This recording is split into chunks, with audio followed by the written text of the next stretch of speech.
راجہ فہیم کیانی صدر تحریک کشمیر برطانیہ اور سیکریٹری جنرل تحریک کشمیر حافظ محمد آزاد کا 5 مارچ شام 6 بجے بریڈ فورڈ میں ہونے والی کشمیر کانفرنس کے حوالے سے خصوصی ویڈیو پیغام۔ دنیا کے عالمی ضمیر کو جھنجھوڑنے کے لیے، بھارت کے ظالمانہ چہرے کو بے نقاب کرنے کے لیے اور مظلوم کشمیریوں کے ساتھ اظہار یکجہتی کے لیے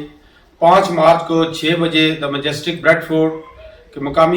مقامی ہال میں کشمیر کانفرنس منعقد کی جائے گی، جس میں ڈاکٹر خالد محمود صاحب،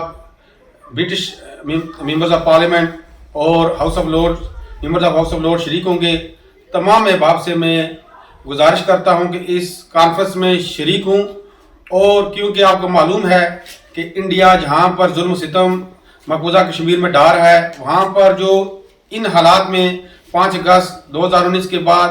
ڈیموگرافیکل چینجز وہاں کر رہا ہے، Muslim majority state of Jammu Kashmir کو Muslim minority state of Jammu Kashmir میں تبدیل کرنے کے لیے جو کوششیں کر رہا ہے، اس کو ایکسپوز کرنا بڑا ضروری ہے۔ اور اس حوالے سے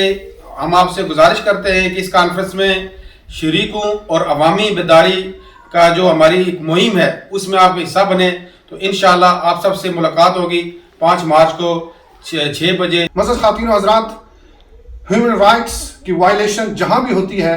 جو بھی انسانیت کا درد رکھنے والا ہے وہ کھڑا ہو کر اسے کنڈیم کرتا ہے، لیکن کشمیر جو ہمارے جسم کا حصہ ہے، پچھلے 75 سال سے ظلم و ستم کے شکار وہ ہمارے بھائی اور بہنیں مجھے اور آپ کو دیکھ رہے ہیں اور صدائیں بلند کر رہے ہیں کہ رب العالمین ہماری مدد کے لیے کسی کو بھیج، اور اس کے لیے تحریک کشمیر نے یہ بیڑا اٹھایا ہے۔ اور بریڈ فورڈ کے اندر 5 مارچ کو 6 بجے شام کو انسانی اور عالمی ضمیر کو جھنجھوڑنے کے لیے کانفرنس کا انعقاد کیا گیا ہے۔ آج بریڈ فورڈ کے اندر الحمدللہ راجہ فہیم کیانی صاحب موجود تھے، باقی مختلف یہاں پہ پارٹیز کی قیادتیں یہاں موجود تھیں، اور ان کے ساتھ بیٹھ کر ہم نے یہ طے کیا ہے کہ 5 مارچ کو بھرپور انداز میں کشمیر کانفرنس کی جائے گی، جس میں ہمارے برٹش پارلیمنٹ کے جو ہمارے ایم پیز ہیں وہ بھی شامل ہوں گے، لارڈز بھی شامل ہوں گے ہاؤس آف لارڈز سے، اور یہاں پہ لوکل ہماری قیادت بھی شامل ہوگی۔ اور یہاں پہ یہ طے پایا ہے کہ انشاءاللہ ہم کشمیریوں کی آواز بنیں گے، اور جب تک کشمیر کے مسلمانوں کو آزادی نہیں ملتی ہے اس وقت ہم چین سے نہیں بیٹھیں گے۔ 5 مارچ 6 بجے میجسٹک ہال مننگھم لینڈ